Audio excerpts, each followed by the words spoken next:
입니다. 감사합니다. 끝나고 한 번 더 부탁을 좀 드릴게요. 네. 여러분, 두 손을 든다라고 하는 건 여러분 이스라엘 백성들이 왜 두 손을 들었냐면 이유가 있어요. 일반적으로 손을 드는 건 하나님 앞에 항복한다라는 의미도 있고 또 하나님을 높여드린다라고 하는 의미도 있거든요. 그런데 이스라엘 백성들은 밤이 새도록 손을 내리지 않았어요. 손을 이렇게 들었거든요. 왜 그랬냐면 히브리인들의 의식 속에는 뭐가 있느냐, 손을 들어서 내 손이 하나님의 보좌를 친다라는 생각이 있어요. 그러니까 기도할 때 손을 들잖아요. 그리고 모세가 이게 아말렉과 싸울 때 이렇게 산에 올라가 손을 들잖아요. 왜 들냐면 하나님은 보좌에서 통치하고 계세요. 근데 내가 손을 들므로 말미암아 내 이 영의 손이 하나님의 보좌를 친다라는 생각이 있어요. 일깨운다. 그래서 이스라엘 백성들은요, 그 응답이 있을 때까지 계속 손을 들었어요. 끝나고 한 번 더 부탁드립니다. 네. 자, 우리 한번 서로 좌우에 계신 분 한번 서로 인사하도록 하겠습니다. 많이 보고 싶었습니다. 한번 인사할까요? 예, 많이 보고 싶었습니다. 예, 제가 물론 이제 주일 예배는 일주일 만에 드리는 거지만 기도원에 한 주 동안 있다 보니까 우리 성도님들이 눈에 이게 한 분씩 한 분씩 어른거려가지고 그래도 생각날 때마다 계속 기도했습니다. 선포하고 기도하고 또 선포하고 기도하고. 그런데 오늘 새벽에 오신 분들도 말씀드렸어요. 많이 보고 싶었다고 많이 축복해 줬습니다. 일부 예배 오신 분들도 물론 일주일 만에 뵙는 건데 저는 거의 1년 만에 뵙는 것 같아서 하여튼 너무 많이 이제 보고 싶고 또 축복합니다. 잠시 기도하겠습니다. 살아계신 하나님 아버지 감사합니다. 귀한 생명 주셔서 무엇보다도 하나님 앞에 예배드릴 수 있도록 허락해 주신 것 주님의 은혜인 줄로 믿고 감사합니다. 예배드릴 수 있는 교회가 또 있은 것 또 주님의 은혜인 줄로 믿고 감사합니다. 홀로 예배를 드리지 않고 함께 예배를 드릴 수 있는 귀한 옆에 성도님들이 계신 것 하나님 진심으로 감사합니다. 귀한 것을 귀하게 알고 하나님 앞에 은혜 받은 것을 기억하고 오늘 하루도 정성스럽게 거룩하게 진실하게 예배드리게 하여 주시옵소서. 우리 입술의 모든 말과 묵상이 하나님께 연락되기를 원하며 예수 그리스도의 이름으로 기도드리옵나이다. 아멘. 자, 오늘 은혜가 답입니다. 이 말씀을 가지고 우리 함께 은혜를 나누기를 원합니다. 우리가 잘 알고 있는 야곱에게 위기가 찾아왔습니다.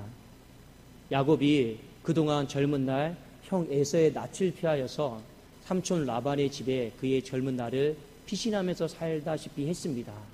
그리고 어느 순간이 되어서 하나님이 야곱에게 이제 약속의 땅으로 고향으로 돌아가라 이렇게 말씀을 하신 거죠.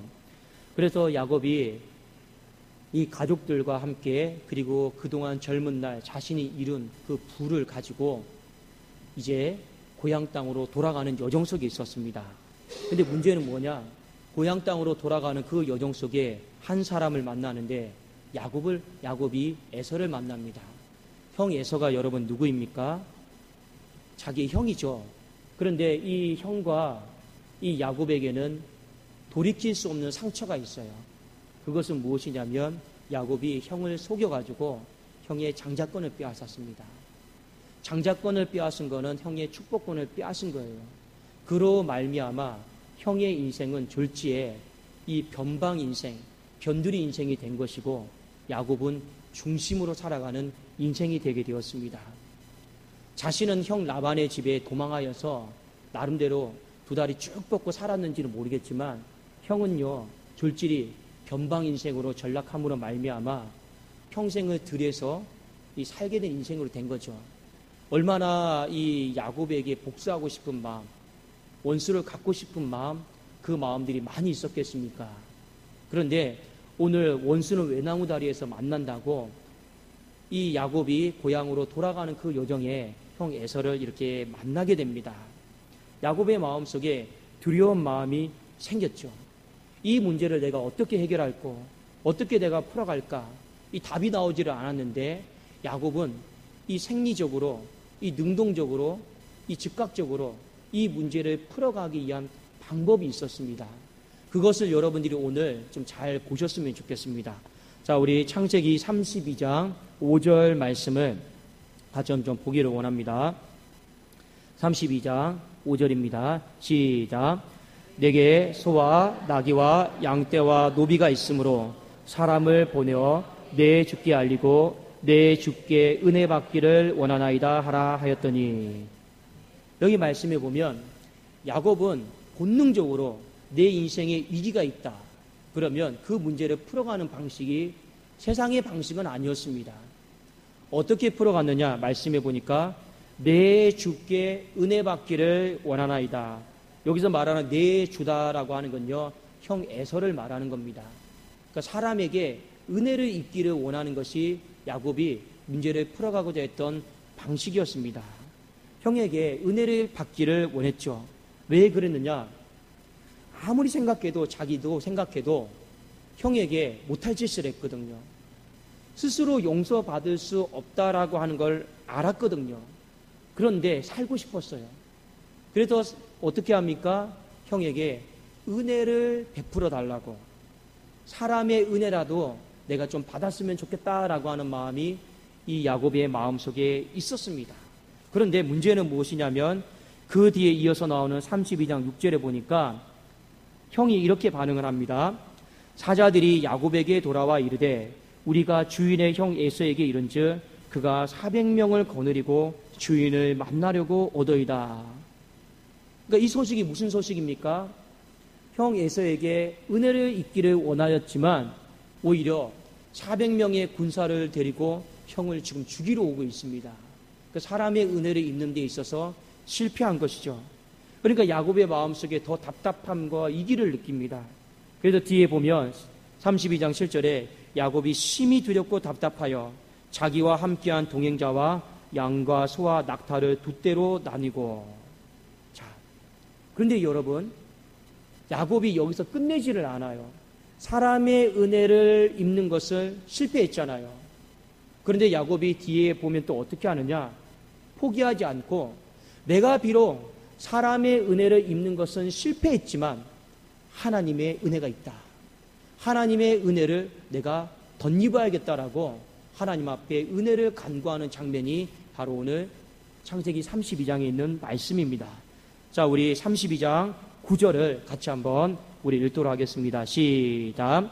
야곱이 또 이르되 내 조부 아브라함의 하나님, 내 아버지 이삭의 하나님 여호와여, 주께서 전에 내게 명하시기를 내 고향 내 족속에게로 돌아가라. 내가 내게 은혜를 베풀리라 하셨나이다. 이게 무슨 말입니까?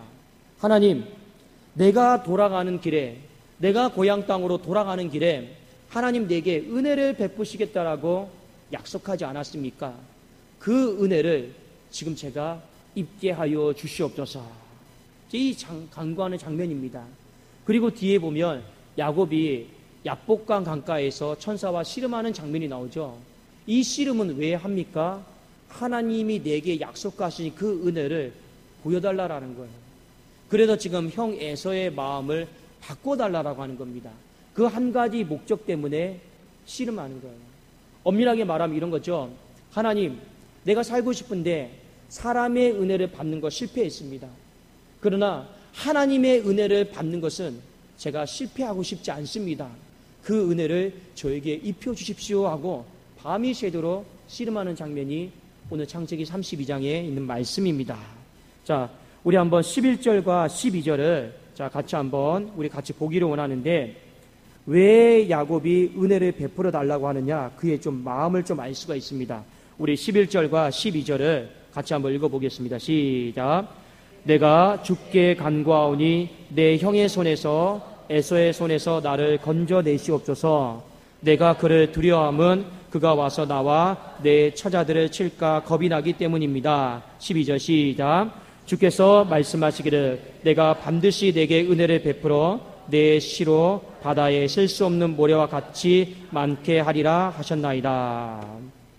그리고 나서 야복강 강가에서 밤이 새도록 씨름하죠. 오늘 우리가 한 가지 중요하게 봐야 될 것이 있습니다. 그것은 무엇이냐면 야곱이다라고 하는 이 한 사람이 인생에 위기가 찾아왔어요. 답답함이 찾아왔어요. 그가 문제를 풀어가는 방식을 우리가 한번 살펴봐야 됩니다. 그가 문제를 풀어가는 방식은요, 사람의 은혜를 구하든 하나님의 은혜를 구하든 그거는 2차적인 것이고, 그가 문제를 풀어가는 방식은 딱 한 가지였습니다. 무엇이었습니까? 은혜였어요. 사람에게도 은혜를 있기를 원했고, 설령 내가 사람 앞에 은혜를 받는 것이 실패한다 할지라도 거기에 내가 좌절하지 않고 하나님 앞에 나가서 하나님이 주신 그 은혜를 입기를 원한 거예요. 그러니까 야곱의 인생에는요, 뭐가 있는지 아십니까? 야곱은요, 굉장히 우리가 영적으로 본받아야 될 점이 있습니다. 그는 굉장히 젊은 날을 보면 축복을 악착같이 사모했던 사람이에요.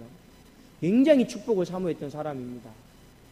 그리고 동시에 야곱에게서 한 가지 우리가 찾아볼 수 있는 건요, 야곱은 굉장히 은혜를 사모했던 사람이에요. 그리고 그 은혜가 자신의 삶에 있어서 수많은 위기요, 답답함이요, 문제들을 해결할 수 있다라고 하는 분명한 마음속에 확신이 있었어요. 그러니까 오늘 설교 말씀의 제목처럼 야곱의 인생에는요, 은혜는 답이다라고 하는 분명한 신앙 고백이 있었습니다. 그 마음으로 오늘 창세기 32장에 하나하나씩 임하고 있다라고 하는 것을 우리가 볼 필요가 있습니다. 여러분, 은혜가 무엇일까요? 이스라엘 백성들에게 은혜는 무엇이었을까요? 우리 한번 성경 한 구절 이건 좀 같이 좀 찾아보기를 원합니다. 시편 56편 1절을 우리 한번 같이 찾아보실까요? 자, 이 구절은 다윗이 블레셋 땅으로 피난 갔을 때, 그의 인생에 위기가 찾아왔을 때 제일 먼저 하나님 앞에 고백했던 고백이었습니다. 자, 시편 56편 1절입니다. 우리 혹시 되시면 그 위에 그 부제가 있죠. 다윗의 믹담시 해가지고 있죠. 거기서부터 우리 한번 좀 같이 좀 읽어보기를 원합니다. 자, 부제부터 읽겠습니다. 시작. 다윗의 믹담시, 인도자를 따라 요나 엘렘 느호김에 맞춘 노래. 다윗이 가드에서 블레셋에게 사로잡힌 때. 자, 1절입니다. 시작. 하나님이여 내게 은혜를 베푸소서. 사람이 나를 삼키려고 종일 치며 압제하나이다. 아멘. 여기 보면 다윗이 자, 피난길에 그의 인생에 위기가 찾아왔어요. 근데 믹담시다라고 하는 건 여러분 무엇이냐면, 이런 거에 믹담시는요, 철의 색이다, 도장의 색이다라고 하는 그런 뜻을 갖고 있습니다. 그러니까 다윗이 피난길에 자기의 시를 동굴에 이렇게 새긴 거예요. 잊어버리지 않으려고. 정말 간절한 마음으로, 기도하는 마음으로 그냥 벽에 새긴 거예요. 그걸 믹담이라고 합니다. 철에 새겼다. 이 도장에 새겼다. 이게 이제 믹담시인데, 그의 인생에 위기가 찾아왔어요. 그런데 그가 제일 먼저 하나님 앞에 고백했던 말이 무엇이냐면, 뒤에 보면 2절부터 13절까지 보면 내가 두려워하는 날에 주님 의지하겠고 막 이런 내용들 많이 나옵니다. 그런데 가장 중요한 건 무엇입니까? 두려워했을 때, 위기가 찾아왔을 때 하나님이여 내게 은혜를 베푸소서. 야곱뿐만 아니라 다윗도 마찬가지예요. 인생의 위기가 찾아왔을 때 자동적으로 여러분 은혜를 찾을 수 있기를 주의 이름으로 축원합니다. 이것이요, 우리에게도 그냥 뼛속 깊이 내게 돼야 된다라고 하는 거예요. 인생의 위기가 찾아왔을 때 사람 찾지 마시고, 인생의 위기가 찾아왔을 때 환경 찾지 마시고, 물질이나 명예 찾지 마시고, 우리는 자동적으로 뭘 찾아야 된다라는 것입니까? 하나님의 은혜를 찾을 수 있기를 예수 그리스도 이름으로 축원합니다. 그러면 도대체 이 은혜가 뭐길래, 이 은혜가 뭐길래 우리가 그렇게 은혜를 찾아야 될까? 이 은혜가 무엇이길래 야곱은 그렇게 은혜를 간구했을까를 우리가 오늘 말씀을 통해서 한번 찾아보기를 원합니다. 다시 한번 우리 창세기 32장으로 가볼까요? 창세기 32장입니다. 자, 은혜는 무엇이냐면 첫 번째, 자, 은혜는 덮어주는 거예요. 자, 우리 한번 따라해 볼까요? 은혜는 덮어주는 것입니다. 자, 은혜는요, 덮어주는 거예요. 자, 32장 5절에 보면 내게 소와 나귀와 양떼와 노비가 있으므로 사람을 보내어 내 주께 알리고 내 주께 은혜 받기를 원하나이다 하라 하였더니, 자, 야곱이 사자들을 형 에서에게 보냅니다. 이거 이렇게 하면서 내 주께 은혜 받기를 원하나이다. 여기 말하는 은혜 받기를 원한다라고 하는 건 무슨 말이냐면요, 덮어달라라는 거예요. 형, 내가 형의 장자권과 축복권을 빼앗은 건 돌이킬 수 없는 일이잖아. 그런데 어떻게 하겠어? 용서받을 수 없다라는 거 누구보다도 잘 알고 있어. 하지만 형, 덮어줬으면 좋겠어. 이게 바로 내 주께 은혜 받기를 원합니다. 그래도 은혜는 여러분 뭐냐면 이것저것 따지는 게 아니고 내 감정대로 여러분 누군가에게 분풀이하는 게 아니고 뭡니까? 은혜는요, 덮어주는 거예요. 은혜는 덮어주는 거예요. 두 번째, 은혜는 무엇이냐? 건져주는 거예요. 그래도 우리 입장에서 말하면 은혜는요, 건짐을 받는 것입니다. 자, 창세기 32장 11절 한번 보세요. 자, 11절 같이 한번 읽겠습니다. 시작. 내가 주께 간구하오니 내 형의 손에서 에서의 손에서 나를 건져내시옵소서. 아멘. 여기까지. 은혜는 무엇이냐? 야곱이 지금 은혜를 받기를 원하고 있는데 건짐을 받는 거예요. 어디로부터 건짐을 받는 것입니까? 뒤에 보니까 내가 그를 두려워함은 그가 와서 내 처자들을 칠까 겁이 나기 때문입니다. 내 가족의 위험으로부터, 내 재산의 위험으로부터, 내 생명의 위험으로부터, 마땅히 죽을 사람인데 그 형벌로부터 건져달라는 거예요. 그러니까 은혜의 두 번째는 무엇입니까? 건짐받는 거예요. 마지막 은혜의 세 번째는 무엇이냐면 미래가 있게 해달라는 거예요. 이게 은혜입니다. 은혜는 뭐라고요? 미래가 있게 해달라는 거예요. 그게 어디에 나오냐면 창세기 32장 12절에 나옵니다. 이 구절은 여러분들 잘 우리가 한번 보시기를 원합니다. 12절 같이 한번 읽어볼까요? 시작. 주께서 말씀하시기를 내가 반드시 내게 은혜를 베풀어 내 시로 바다에 셀 수 없는 모래와 같이 많게 하리라 하셨나이다. 지금 야곱이 하나님 앞에 은혜를 구하면서 내 후손들이 끊어지지 않고 많아졌으면 좋겠습니다. 이걸 한마디로 말하면 무엇이냐면요, 미래가 있게 해달라는 거예요. 내 가정에, 내 민족에 미래가 있게 하여 주시옵소서. 자, 이게 은혜예요. 은혜는요, 그냥 어떤 홀리한 느낌이 아닙니다.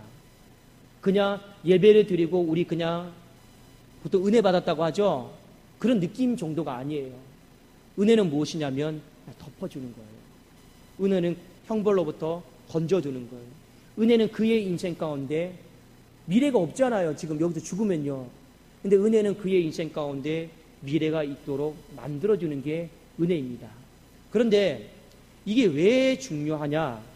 우리의 인생 가운데 은혜 중에 가장 큰 은혜는 무슨 은혜일까요?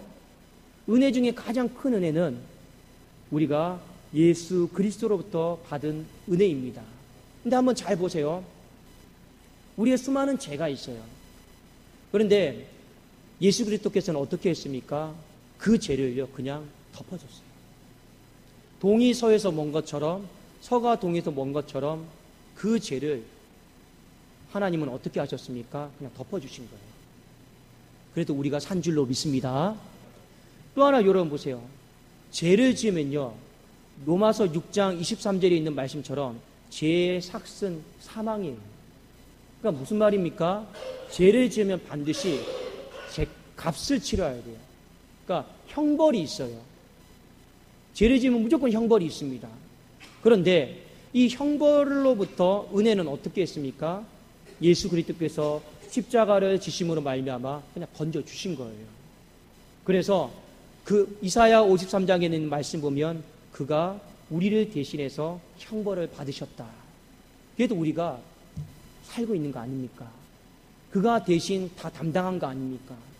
우리가 주님 앞에 두 번째 받은 은혜가 무엇입니까? 건짐을 받은 거예요. 형벌로부터. 마지막 세 번째 한번 봅시다.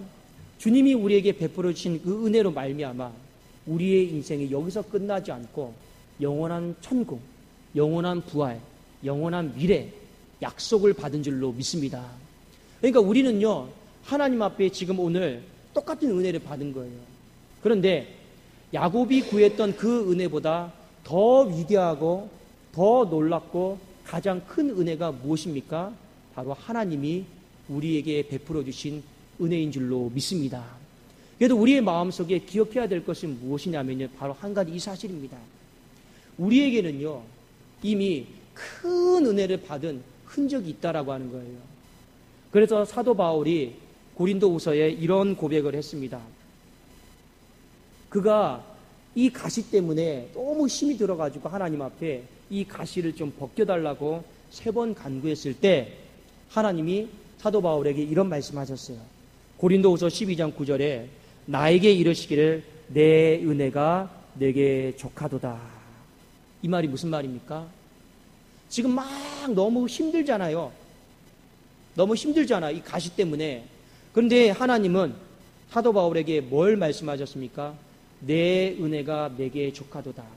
여기서 말하는 내 은혜는 무엇이냐면 네가 예수 그리스도의 대속과 십자가로 말미암아 받은 그 큰 은혜로 충분하다라는 겁니다. 그 은혜로 여러분 이 말을 언뜻 잘못 이해하면 하나님께서 사도 바울의 이 가시와 아픔에 대해서 관심이 없는 것처럼 보여요. 전혀 그렇지 않습니다. 이거는 어떤 말이냐면 이미 내가 너에게 큰 은혜를 주지 않았느냐, 그 은혜로 인하여서 너가 지금 이 문제를 해결했으면 좋겠다라고 하는 말씀이에요.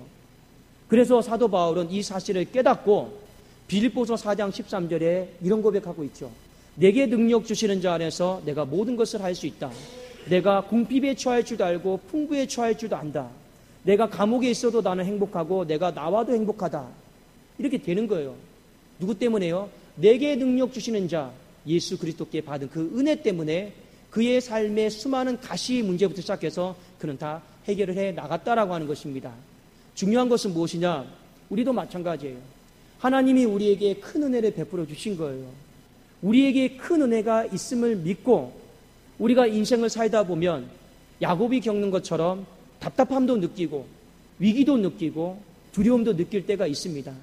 내 인생에 손실이 올 때도 있고 힘듦이 올 때도 있어요. 그때 하나님께서 우리에게 하신 말씀, 내 은혜가 내게 족하다. 그리고 그 은혜가 무엇이냐라는 거죠. 그 힘든 상황을 덮어주고 그 힘듦으로부터 일어날 수 있는 그 부채 가운데 건져주시고 그 힘듦을 끊어버리고 미래가 있게 하시는 그 은혜, 그것을 베풀어 주실 하나님을 소망하라고 하는 것이 오늘 우리에게 주시는 말씀인 줄로 믿습니다. 그러니까 우리의 마음 가운데 잊어버리시면 안 돼요. 힘들고 어렵고 답답하고 그래도 뭘 찾아야 됩니까? 은혜를 찾을 수 있기를 주의 이름으로 축원합니다. 우리에게 은혜가 있어요. 없는 게 아니에요. 은혜다라고 하는 미천 자체가 있기 때문에 하나님은요, 우리가 인생 앞에 놓인 그 문제를 그 은혜라고 하는 그 답을 가지고 하나하나씩 해결을 해 나가기를 원하고 있다라고 하는 것입니다. 이것이요, 믿음의 사람이 살아가는 방식이고 믿음의 사람이 살아가는 문제 해결 방식입니다. 가정 가운데 어려움이 있습니까? 교회 가운데 어려움이 있습니까? 어떻게 인간의 힘과 능력으로 그것을 다 해결할 수가 있겠습니까? 못하죠. 우리 그냥 처음부터 하나님 앞에 무릎 꿇고 엎드리면서 하나님이여 우리에게 은혜를 베풀어 주시옵소서. 때로는 내가 사람 앞에 은혜 받기를 원하였는데 실패한다 할지라도 또 끝났다라고 하지 말고 우리는 또 누구에게 은혜를 받을 수 있습니까? 하나님의 은혜. 그 하나님의 은혜를 받기 위해서 또 밤새도록 기도하면서 씨름하면서 간구할 수 있기를 예수 그리스도 이름으로 축원합니다. 기도하겠습니다. 살아계신 하나님 아버지 감사합니다. 우리의 인생을 살아가면서 수많은 위기가 있고 답답함이 있고 두려움들이 있습니다. 어떻게 내 힘과 능력으로 그 모든 것들을 능히 헤쳐나갈 수가 있겠습니까? 하나님의 은혜가 우리를 위기에서 덮어주시고 건져주시고 위기를 밝은 미래로 바꾸어 주시는 것을 소망하게 하여 주시옵소서. 특별히 가정에 아픔이 있는 성도님들이 있습니다. 우리 교회에도 하나님 앞에 아픔이 있었습니다. 은혜를 입혀주셔서 이제는 하나님 모든 것들이 덮어지게 하여 주시고 모든 쓴뿌리들이 아버지 하나님 잘라지고 아버지 은혜로 말미암아 모든 성도들이 믿음의 썰물 가운데 다시금 건짐받는 역사가 있게 하시고 우리의 가정과 교회 가운데 답답함이 아니라 미래로 충만한 소망을 모두가 다 보게 하여 주시옵소서. 예수 그리스도의 이름으로 기도드리옵나이다. 아멘.